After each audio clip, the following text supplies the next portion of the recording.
The following content is provided under a Creative Commons license. Your support will help MIT OpenCourseware continue to offer high-quality educational resources for free.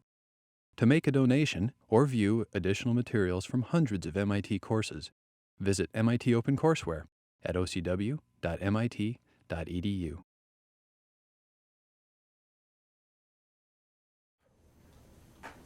I like just having you understand that if you really want to understand anything about cities, you have to immerse yourself in a vast, vast amount of material. Now, seriously, that's a joke. The class on Tuesday referred to a number of theories which I didn't have much time to expand on.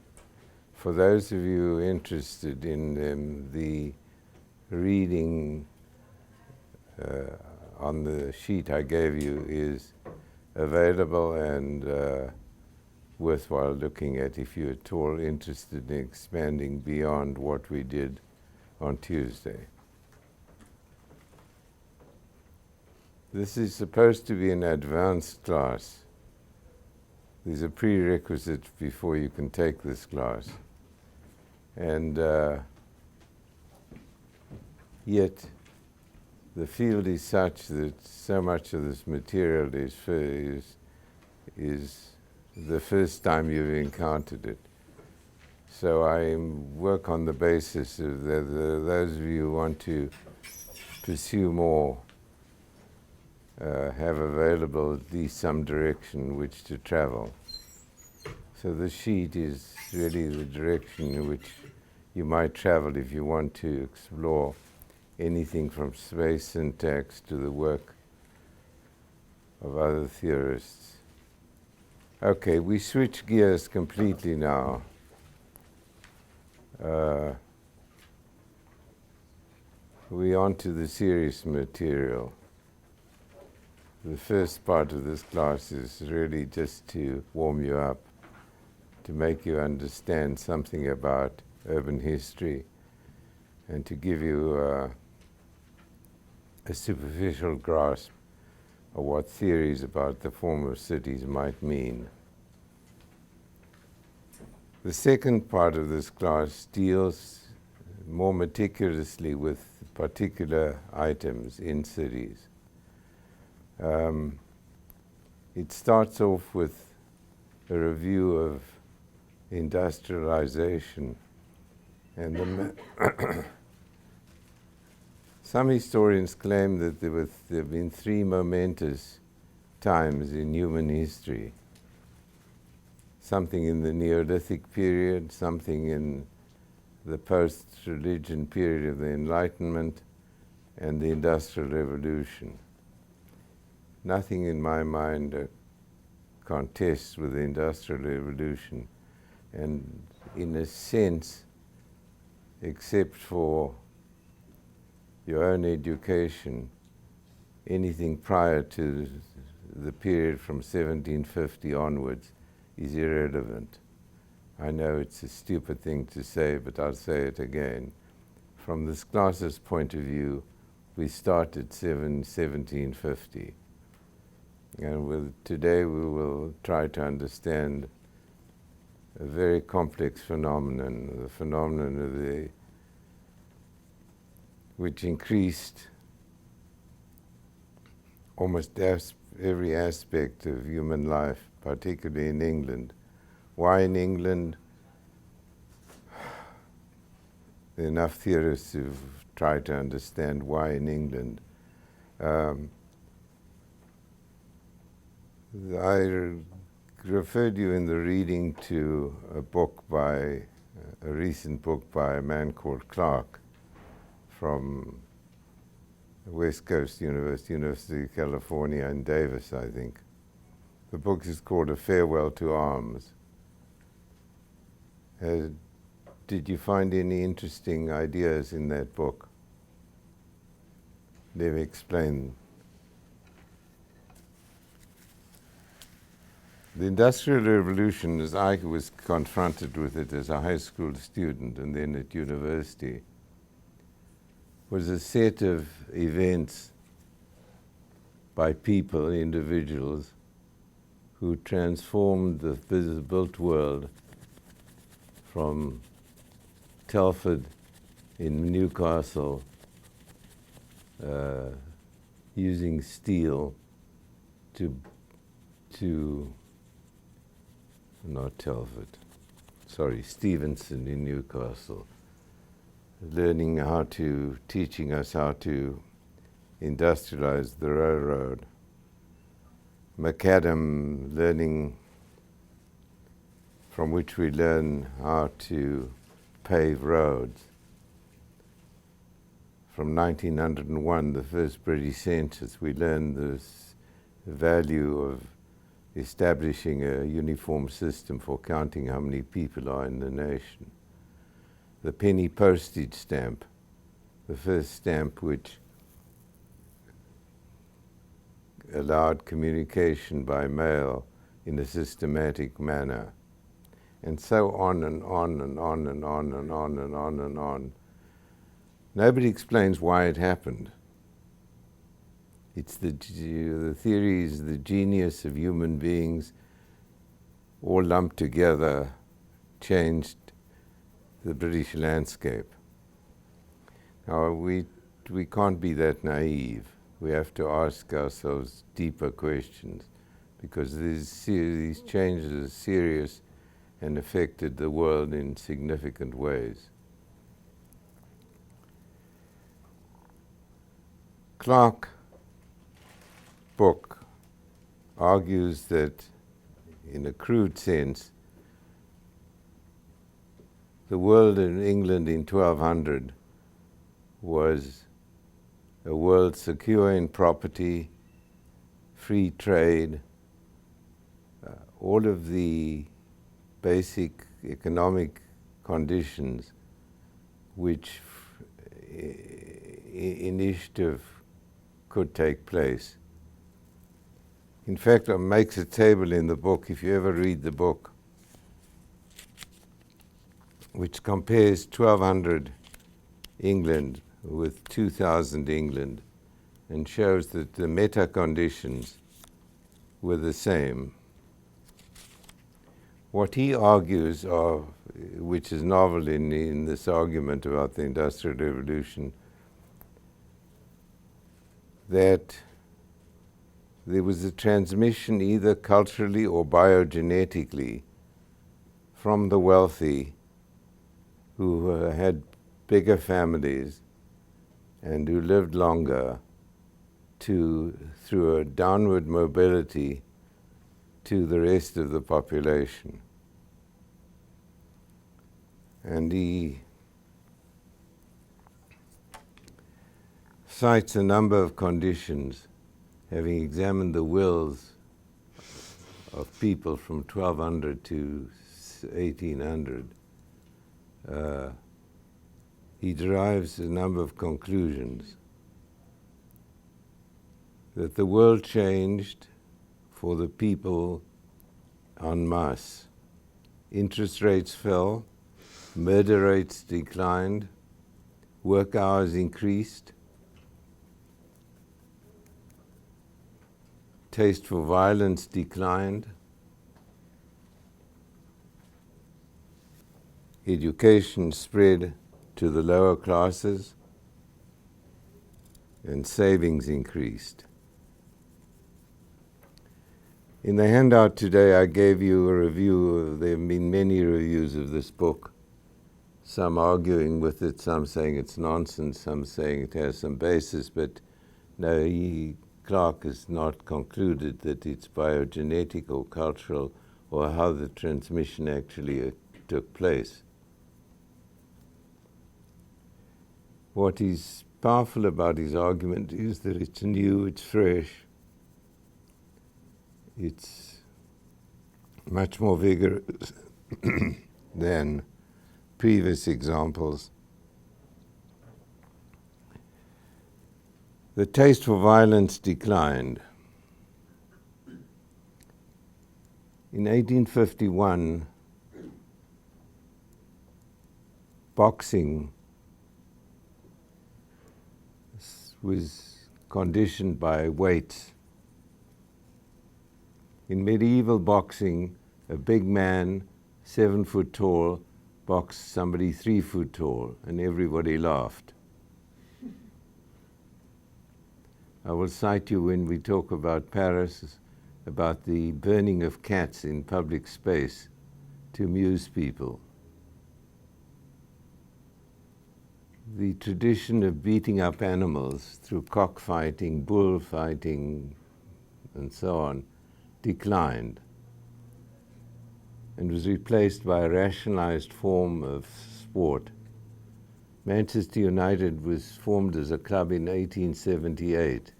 Today is the wealthiest sporting franchise in the world. Manchester, where Engels wrote The Condition of the Working Class in England, was hardly the site, according to Engels, for the emergence of a $100 billion sports franchise.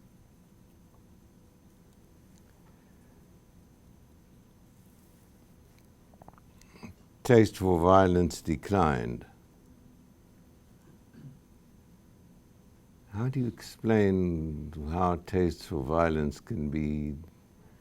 This country at the moment is engaged in trying to deal with what we could only call a culture of violence,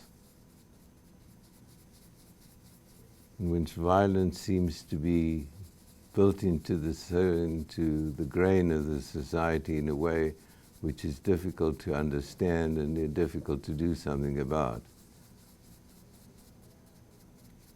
How do these changes take place, and how aware were those of us who are preoccupied with making decisions for people about the cities they live in? How do we understand these cultural shifts? I grew up as a modernist. When I look at the work I did as a student, both in architecture and in city planning, I'm embarrassed. The culture in which I worked was very different than from the one in which you work now.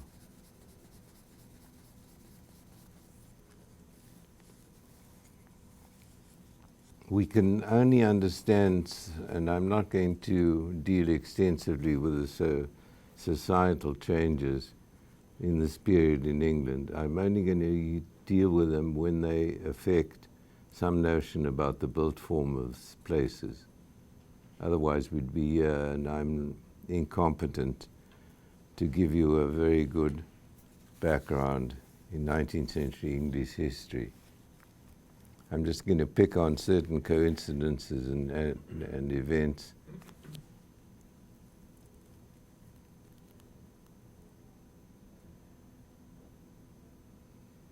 For instance, Peterloo was a gathering of protesters in Liverpool, I think it was, just after the British won the great battle against Napoleon in Waterloo. 11 Englishmen were killed by the police and the military. 152 years later, 13 Englishmen, actually Catholic Irish, were killed by the British police and military. Over a period of 152 years, with this incredible transformation of this society, the British police and the military didn't kill more than 11 or 13 people. It's a remarkable story and in it, the origins of Marx's thought fits quite neatly, which I will talk a bit about later when we deal with Engels in Manchester.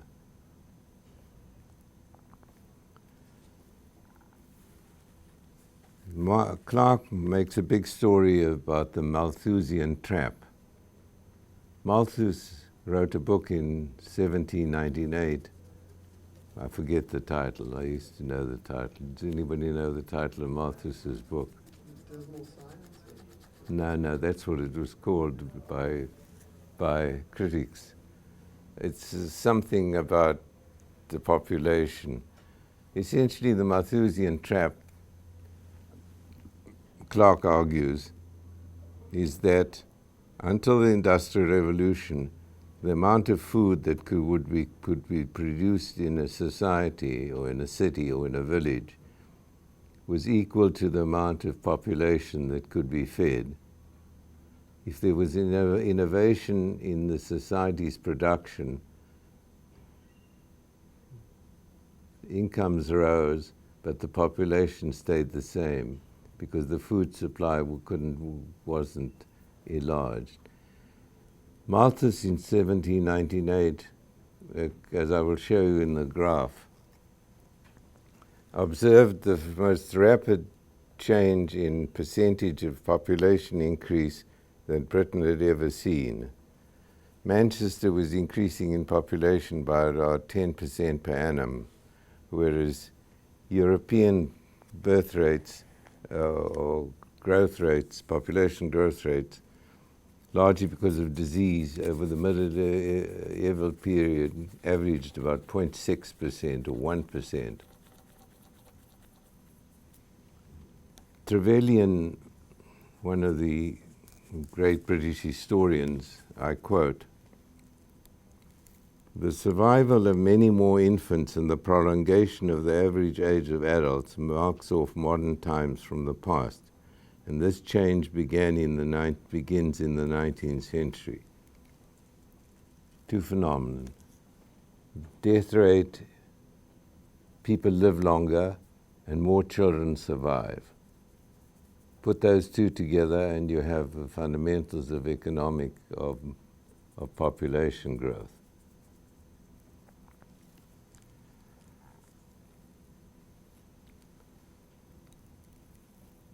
In 1500, London's population was between 40 and 60,000 people.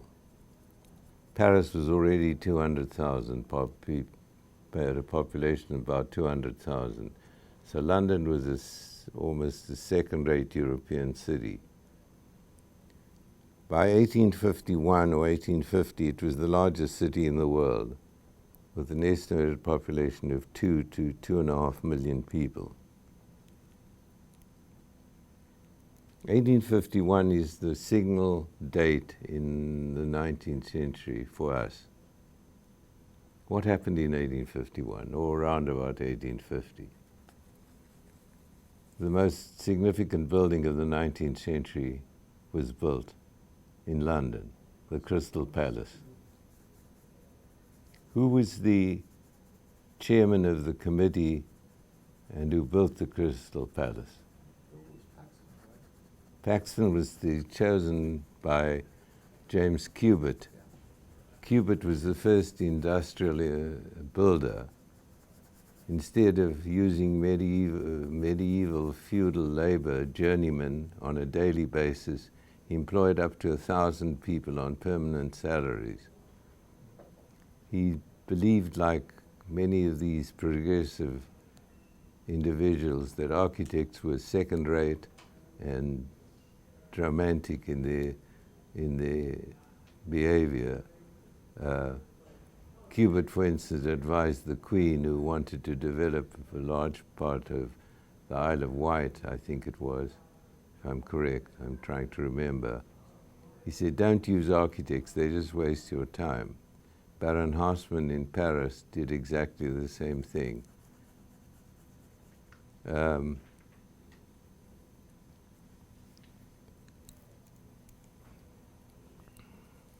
1850,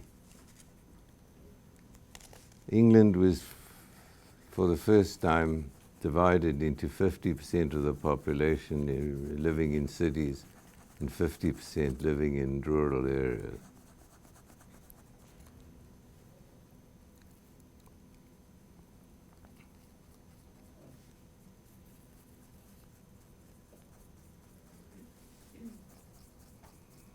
Trivial event, the invention of camera processing, the capacity to photograph, to make recordings of the built world.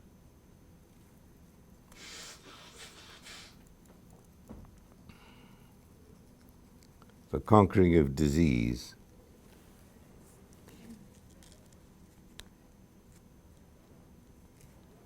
In 1854, a physician in London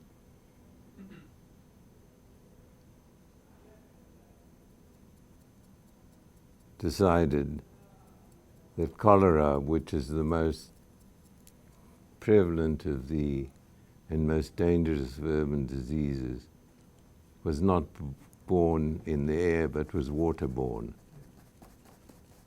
There's a piece of your reading for next Tuesday which deals with this, and followed by the biggest piece of infrastructure yet built in the world. To imagine living in stench. Manchester in 1830, the city couldn't get people to go into the municipal workers to go into their houses. They had to open the windows first, break the windows to let in fresh air. The British Parliament had to be stopped one summer because the smell was so bad. London rivers were so polluted. All the garbage and sewage and feces produced by the English in London, in a city of 2 million people, went straight into the river. People made a living picking up bones in the river. There's a first chapter of the book called The Ghost Map, which deals with the invention of the cholera phenomenon, not the invention of the phenomenon, the invention of the cure, which details that concept of in London. So, this is by the work done by Snow, right? That he started to compare adjacent districts that would breathe the same air, yeah, he did a kind of Sherlock Holmes thing, taking random clues. When somebody died, the family would say, "Oh, we drank something last night," and he tracked it to the central water fountain. Remember that the British had no sewage system. So if you went to the toilet, for a long time the British, at the Crystal Palace, they invented or produced for the first time the toilet seat. But the British bought the toilet seat but didn't understand that if you used the toilet seat, something would happen to the material you produced. It's an extraordinary phenomenon.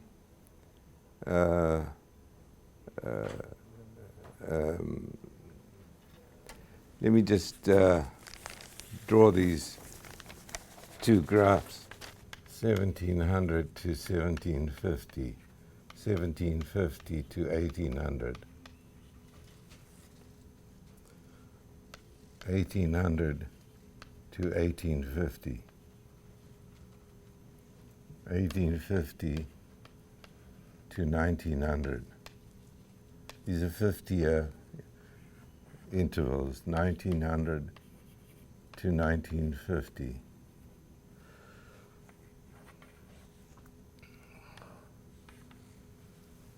This is 100%.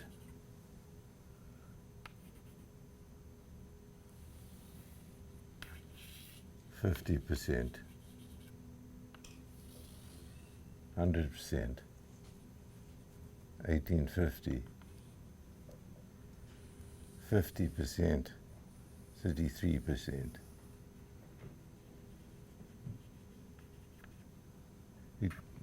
1798,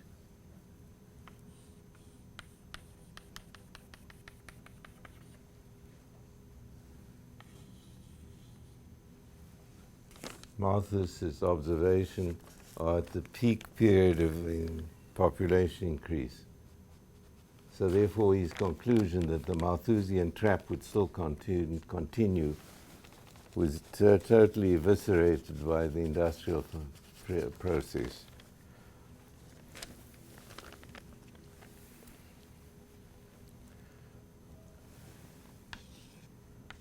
What explains this phenomenon?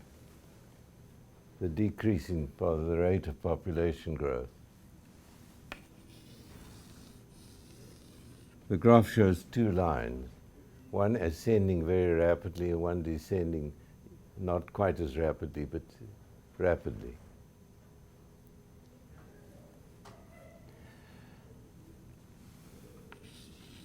This is explained by a theory called demographic transition.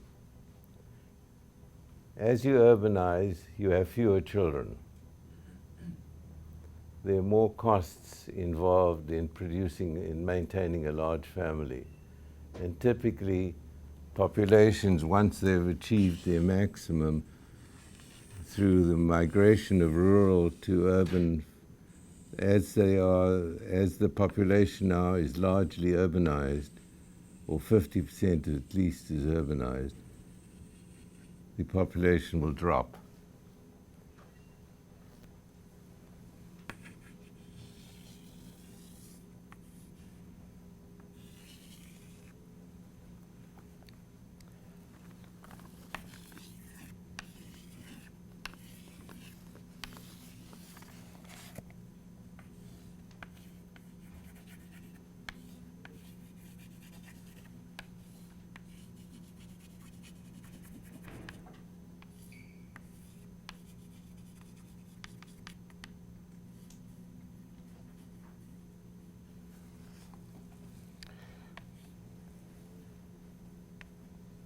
(1800), 1950, 1850, 1900. 1800, 3/4 of the country is agricultural. 1900, half is agricultural. 1/4 is agricultural. And then a small addition to make it about 70%, this is 80% urbanized.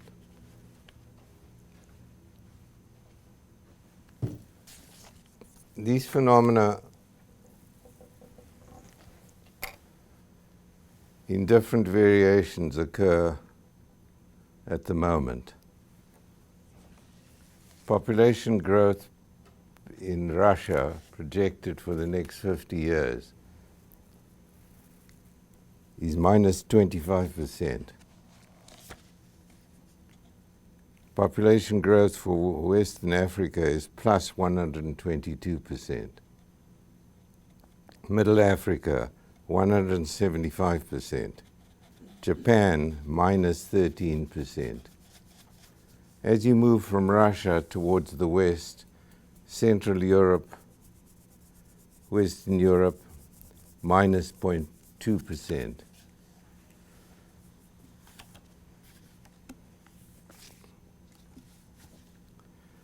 It used to be that planners believed that if you wish to decrease population growth, you should urbanize people. That urbanization was the fastest, non-lethal method of ensuring population maintenance.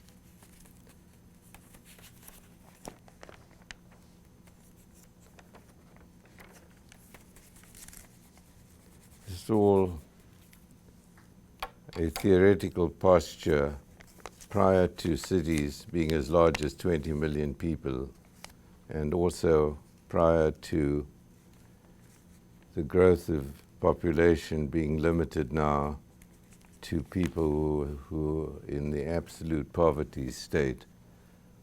So you have a combination of, in a sense, you could argue that demographically, when people have reached the maximum point of urbanization and their family sizes decrease, the only population can only increase by virtue of an increase of that group of people, which is largely possible due to immigration. So the more the economy is advanced, the more likely it is that immigration will replace work and increase population. I don't know what the percentage of immigration is in America's population growth, but it certainly must account for a significant amount, because these projections for the United States are plus 33% over the next 50 years. Now, these are guesses, but they're better guesses than most people. They're guesses by the United Nations, who employ a fairly respectable group of people. Okay. Why do people shift from the rural areas of a country to its urban areas? Sorry. Yeah, but that presumes there's no work where they are. Better work. And better work implies a number of things. It implies what's been called by demographers the life lottery, that you stand a higher random chance of producing good things or being recognized than you do in the country. The second is the capacity of the country to support you. There are always two phenomena. Land reform has been one of the more difficult aspects of urban rural change. In South Africa, if I remember the statistics correctly, although 80% of the people are black, of the population are black, or 70 to 80%, less than 20% of the agricultural land is owned by black people. You can see what happens, what traumatic events happen in Zimbabwe when Mugabe tries to manufacture the removal of people from the land in order to, it happens to be white people. And South Africa is on the way to increasing the amount of land owned and operated by its black people. But one of the significant events, and I think there's a sheet which covers this in your reading, is the Inclosure Acts. The Inclosure Acts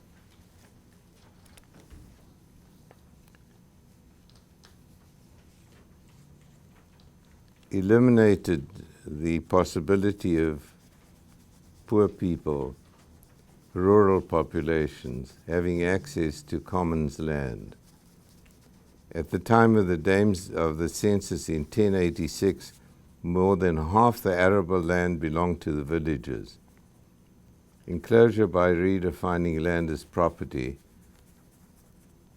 The Inclosure Acts from the 15th to the 19th century enclosed commons lands and made it into property. Between the 14th and 16th century, thousands of peasants were evicted from their holdings, while many more saw the common lands that were the basis of their independence fenced off for sheep.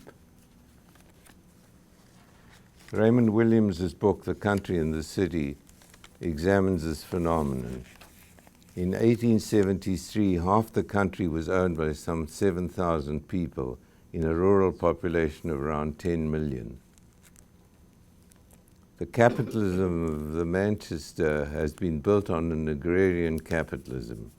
In the 18th century, half the cultivated land was owned by 5,000 families, nearly a quarter by 400 families.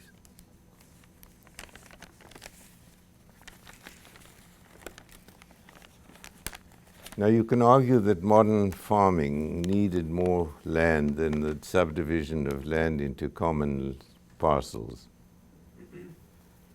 But there's a rejoicing about the property converting common land into property. Philip Sidney, the poet, writes about The term Arcadianism refers to a utopian condition in English literature. Arcadia is invented as some sort of alternative world of wonder, and largely because of nature. Philip Sidney wrote invented the term Arcadianism in a park which was made as a result of the enclosure of the Commons land.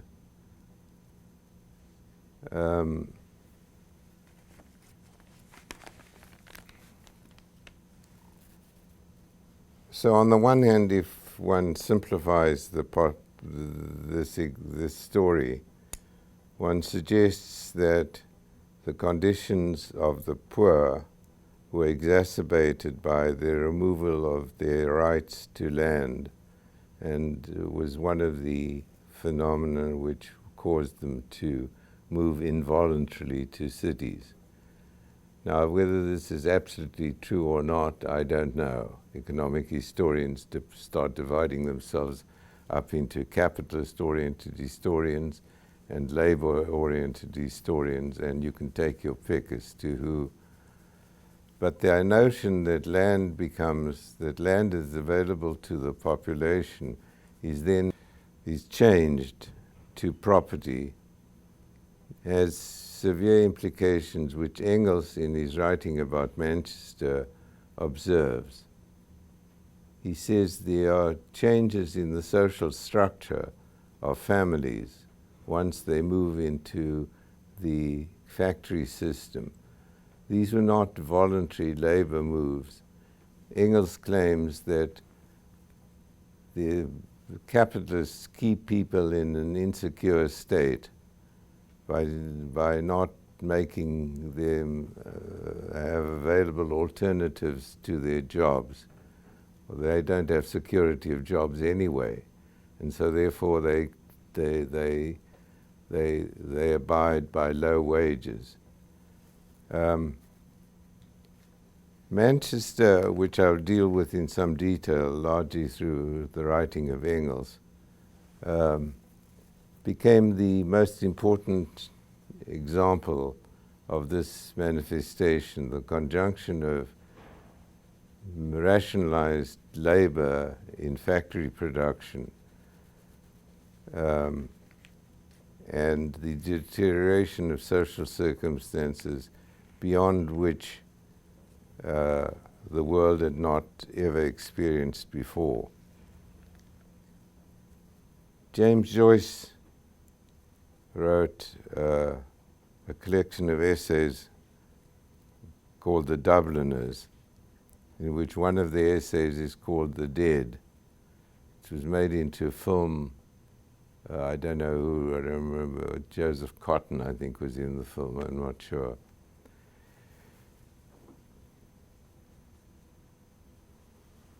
The situation is such. In the story, there's a young man who decides to leave Dublin. Nobody can understand why he wants to leave Dublin. He says the only way to get out of Dublin, as Dublin is totally controlled by religion and by social pressure, is to drink. Irish drink because the only way they can liberate themselves from the compulsion of their circumstances. This man is considered to be dead, but he's actually very alive in making the decision to move out of the society. It took an Irishman like Joyce to see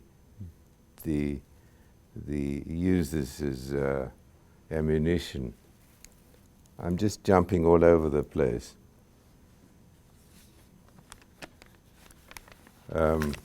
Let's go on because there are a number of things I want to touch in more detail.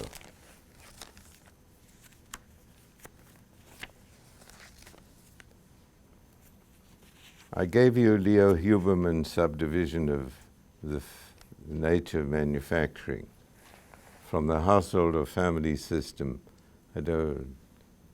It's there, is it?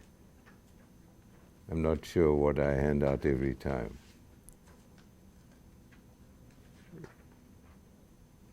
It's it starts off with a household or family system. Okay. This is a construction of the move from a system where you produce in your own house for your own use, not for sale. There's no work for an outside market. All the way to the guild system where there's a small, stable outside market. Workers own their own materials and tools. They sell their products, not their labor.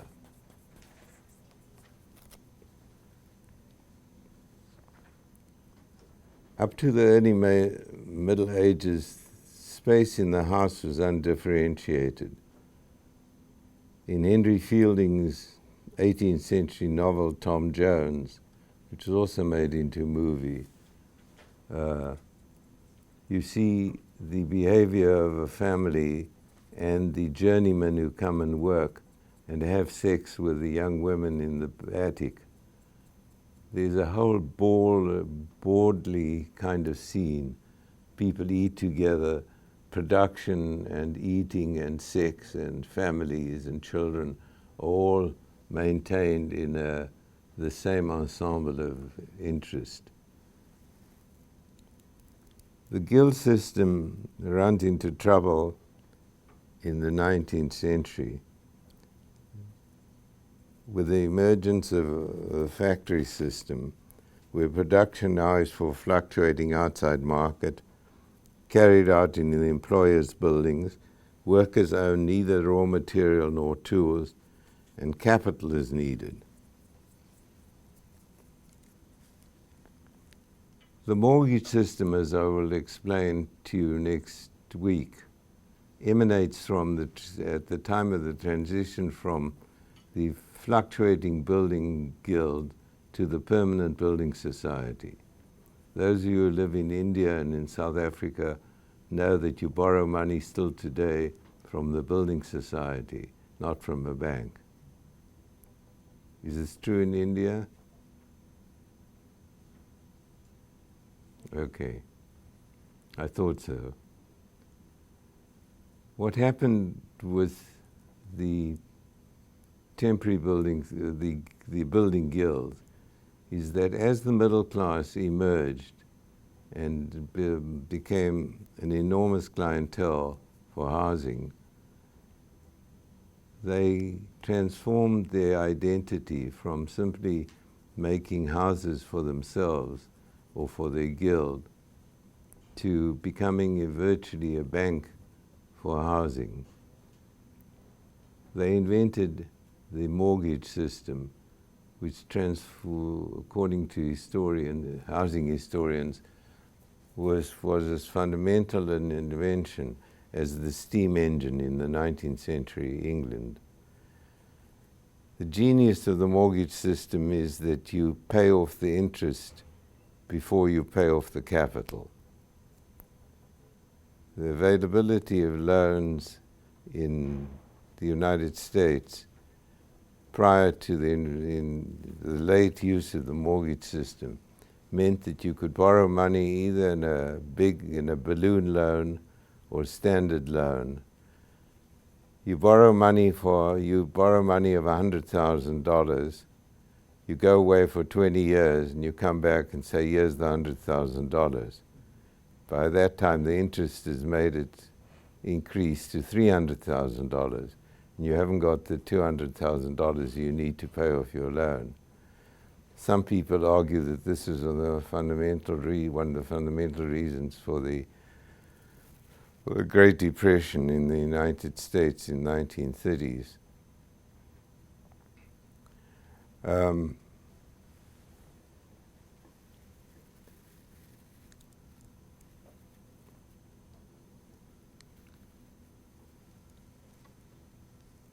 You have to also understand, I think, the transference of, or the invention of the idea of capital.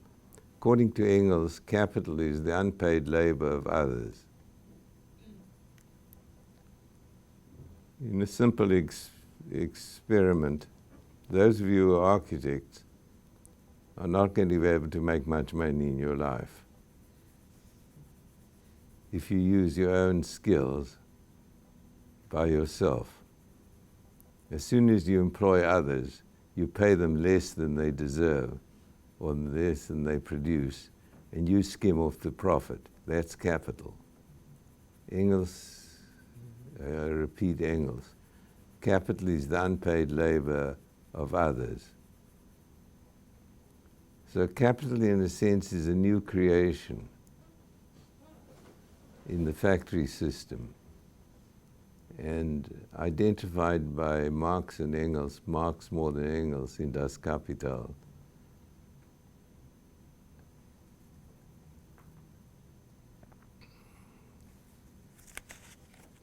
So much for the change in labor.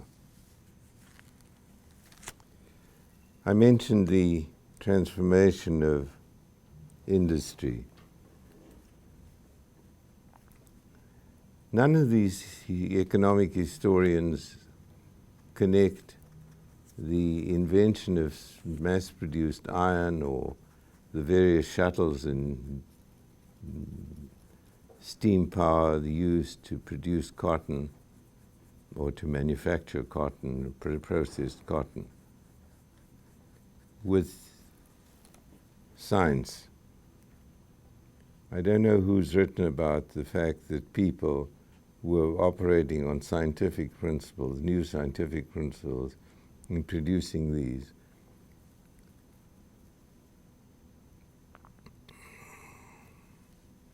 Let's leave. I'd rather get on to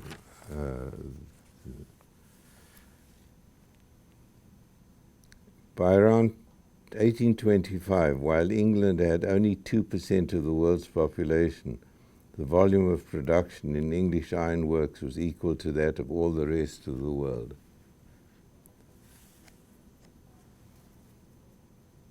Iron, it was always a material resistant to copper and bronze in human tool development preceded iron. Iron was always difficult to work with, until somebody thought about the idea of using coal in relation to iron and eventually producing steel. Iron was a hopeless commodity. Cast iron, pig iron wasn't capable of much capacity in the building industry.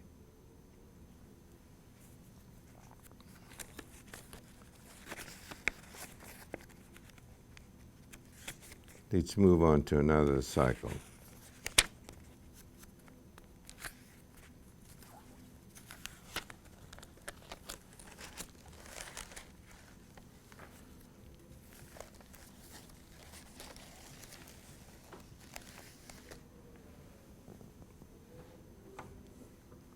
One of the dictums of the invention of 19th century Marxism, which took place largely in England, with Engels at the age of 24 in Manchester and Karl Marx living it up in London, supported partly by Engels from Manchester.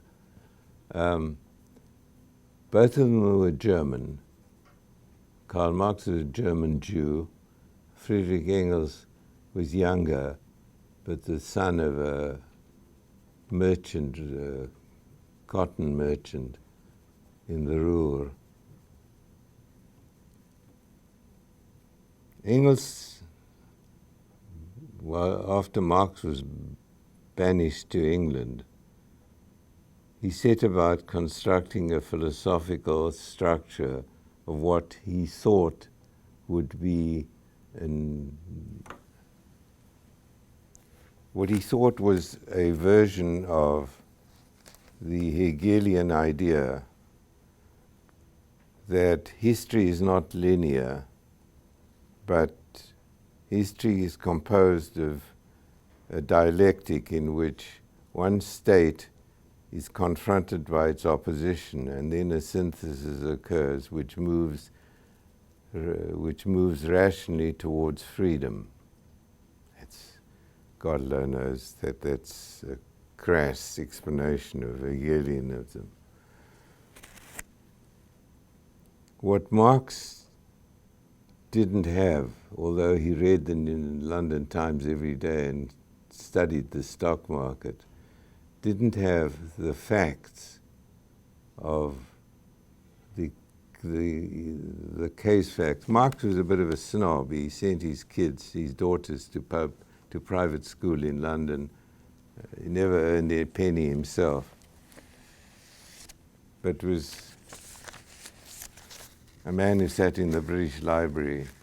I had a friend, an old man, who worked in the British Library, and one day he went to a retirement party for one of the guards, and he asked this guard if he remembered a man with a beard who sat in the corner, and he said, "Oh yes, I wonder what became of him." Engels, at the age of 24,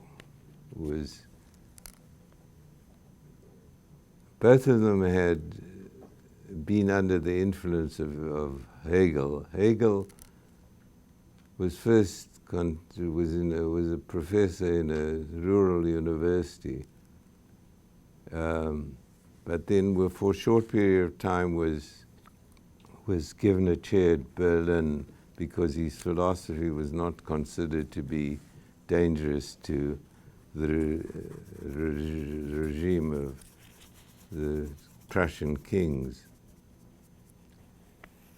Engels provided them with the data that they needed. Marx talks about facts, facts, facts. Engels arrived in Manchester because his family had a share in a cotton produce manufacturing operation in the city. Engels' reaction to what he saw in Manchester was multifold. He liked the good life. He drank Chateau Margaux. He ate lobster salad. He belonged to the Manchester Royal Exchange. He went fox hunting. He accepted the life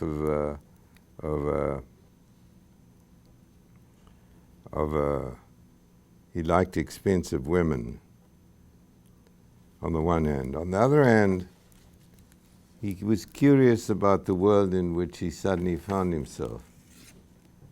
He had an association with Elizabeth Burns, illiterate Irish woman, whom he walked around and asked her questions about why the world was the way it was.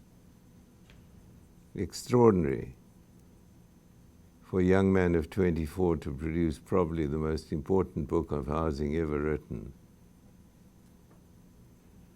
He would ask a question such as, why does the main road not run to the slum that we're in? And she would say, because they don't want to see us.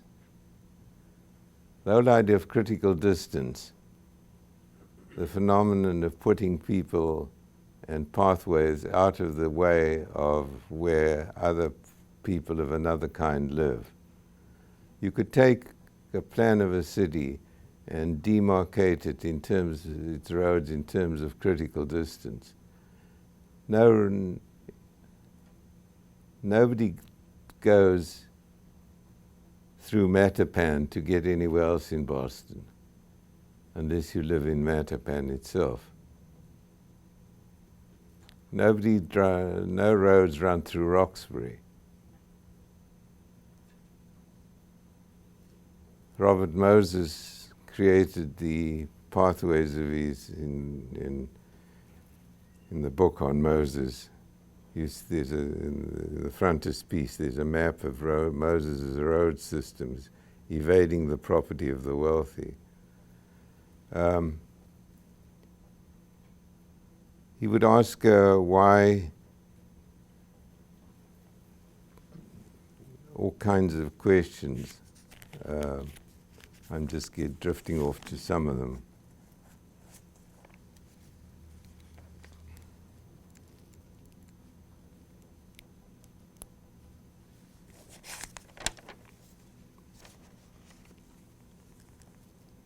He writes about health. 50% of children born in Massachusetts and Manchester died, either in childbirth or as infants. He says, why do people live this way? And the answers are, we have no other opportunities.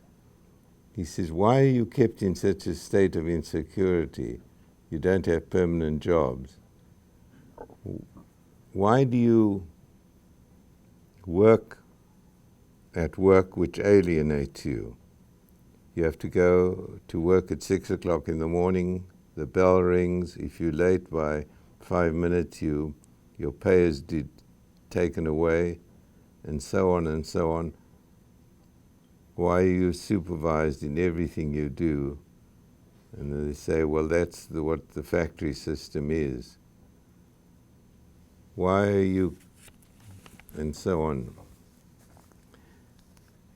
Engels writes, I've never seen a social class so deeply demoralized as the English middle class. They know no happiness except quick profit.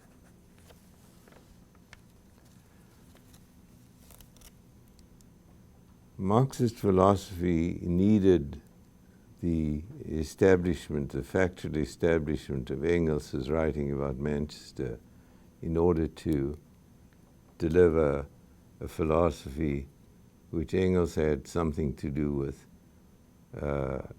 and propagating it in Europe until he died at the age of 75, close to the end of the century.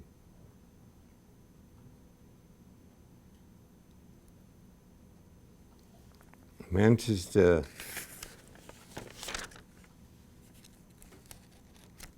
was the dialectic, historical dialectic of Hegel didn't specify what the final condition of the dialectic would be. It simply said freedom. There was no instruction in Hegel that it would end up in a state devoted to egalitarianism. Engels and Marx did this change. They did something else. They didn't consider the British capable of moving to the justification they didn't consider the British capable of doing the changes that need to be done to make Manchester a relic, historical relic. They were too slow. There was a British counter-movement all the time. The Chartist movement was considered by Engels to be not radical enough. He and Marx decided after 1848 that revolution was the only way to transform society according to the Hegel philosophy, that it needed to be abrupt, and the 1917-1918 revolution in Russia was in fact the apotheosis of this philosophy. In England, as I've said 20 minutes ago, it took time. The Chartist movement was a working class movement which asked only for males to vote, not women to vote. They asked for minor securities in jobs and so on. The English version of the Socialist Party only started gaining political strength as the years went on. But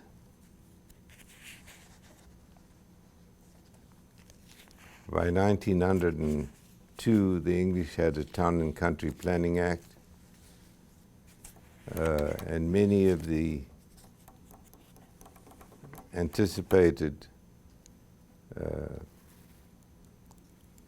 conditions of Manchester had been alleviated in part. There's some question again as to how much or not. Manchester was the site of some other events. Let me just...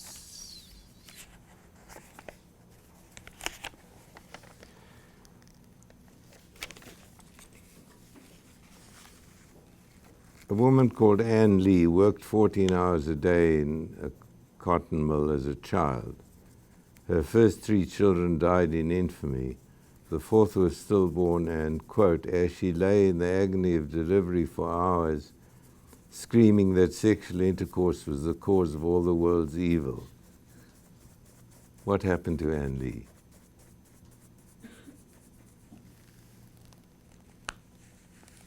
Why do I mention Anne Lee's name? She left for New York in 1774. What did she do? Yes. Of course, sexual intercourse, being infamy, would lead to a resistant community such as Shakers, in which you only shook your hand as the closest you came to another body, at least another body of the opposite sex. Yes, Andy left London for New York in 1704 to invent the Shaker movement. In 1789, 15 years later, a young Welshman who was 18 years old, Robert Owen, borrowed £100 and went into the cotton business in Manchester. He later went to New Lanark in Scotland at the age of 28 in the USA. He was the first socialist leader in Great Britain, the leader of the first short-lived national trade union, also from Manchester. I suppose at any point in human history there's a place which is important enough to change the world. Manchester was that in 1830, and Friedrich Engels fell upon Manchester by accident. It transformed him. It transformed many parts of the world, and Manchester was the... I'm just worried about time. There's so many pieces to this story. The story of this part of urbanization can also be told as the story of the encounter with disease. I mean, 200 million people died of the plague in Europe. The Black Death, which killed a third of the population of Europe,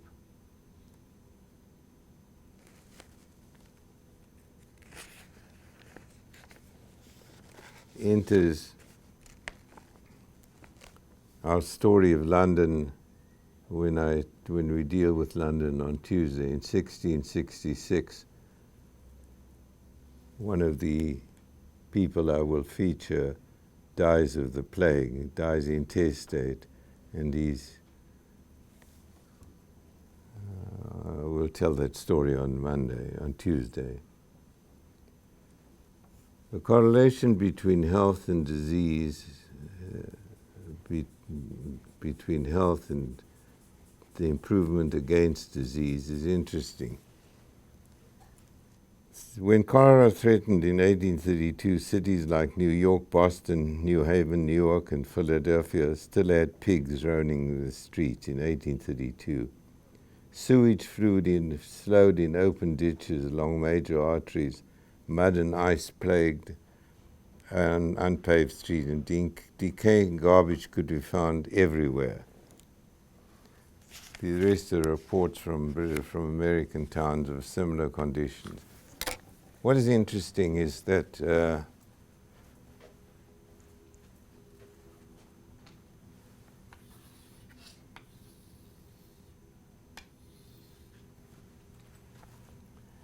decline in epidemic diseases, smallpox, whooping cough, all of them, follow this pattern.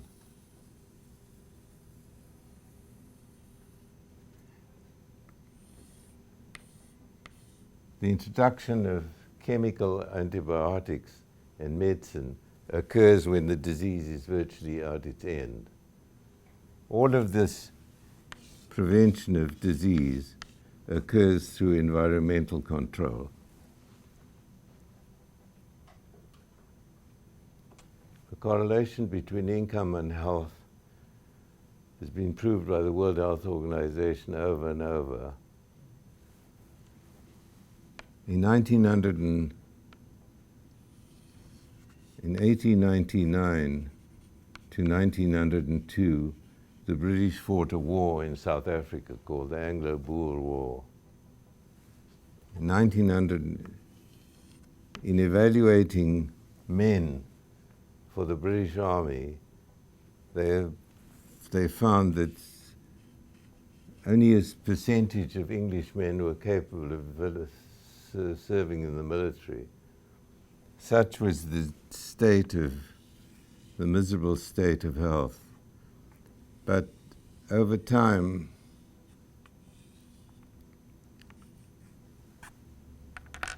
the changes in the environmental condition of cities like Manchester, although sporadic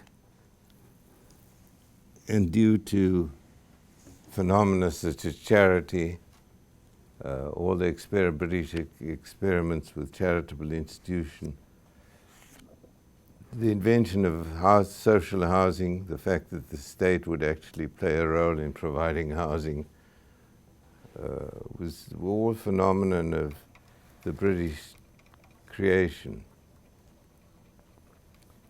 That they didn't succeed in many circumstances. I will show you a slide which shows a case of housing in Scotland only a few years hence, at least a few years past, still in abominable condition. We move on to a set of policies and changes which were fundamental in making this jump from the 19th century emergence of the industrial city to the condition of emancipation that I think everybody has been wondering about since the Great British Achievement. Let's look at some of these pictures. This is Pugin's famous depiction. The upper image is of 1440 and the lower image is of 1840. Look at what he conceives of in 1840. The water system, the river, is now enclosed by factories. The determination in the above slide of tall religious buildings is diminished, maybe one or two survive. What is this?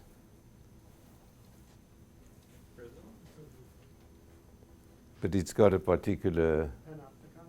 a panopticon, yes.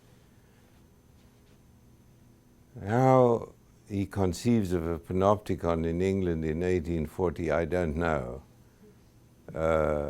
They were invented in England by Bentham, but it's strange that he would place a panopticon so centrally in the image of a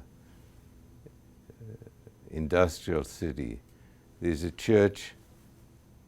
It's all a very strange composition. He identifies the Catholic city of 1440 and the industrial city of these steam pipe towers as living together somehow. Next.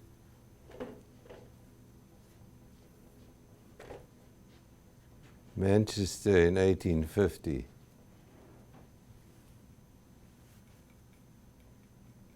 Sewage running into a public waterway. Next.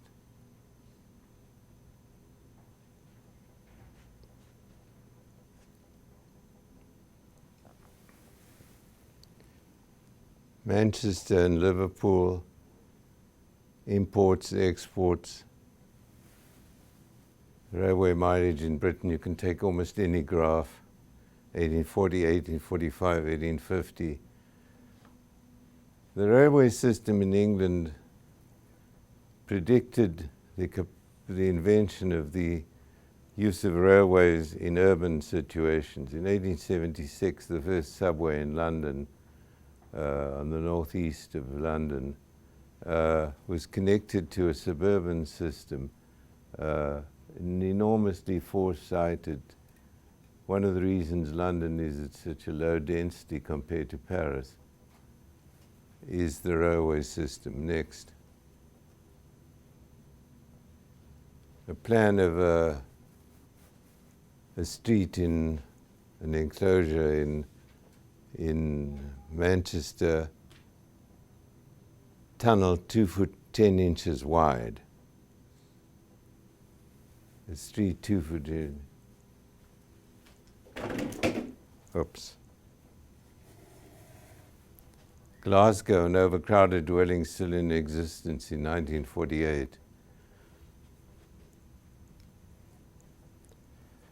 Amongst the many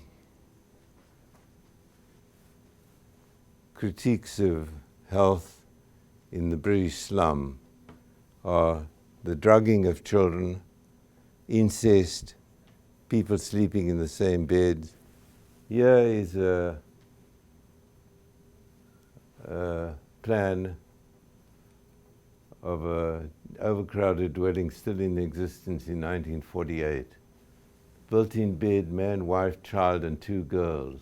Single bed, 3 boys. Mattress on floor, girl on mattress. Next. Mumford's on the left, Coketown.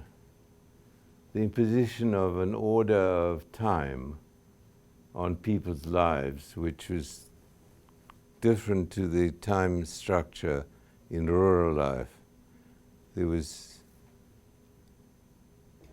the kind of condition of being enslaved by time. The other critiques of the 19th century industrial was that it had absolutely no respect for nature, that it used land as a possibility of development independent of what its outcomes would be on natural systems such as water, sloping land, and so on. Next. A warning.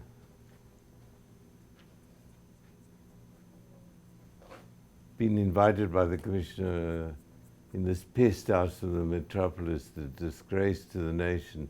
The main thoroughfares are still without common sewers. Rates from time to and so on.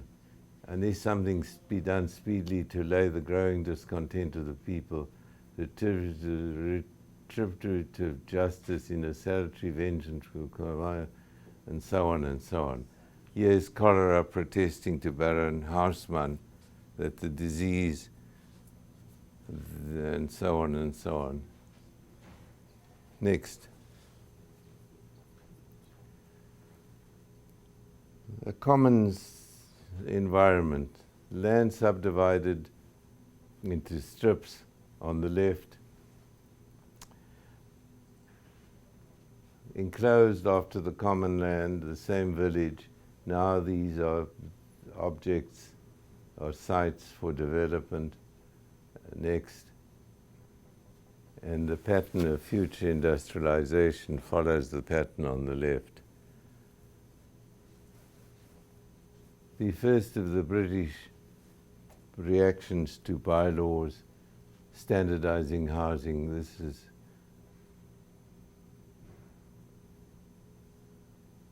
in East London. Next.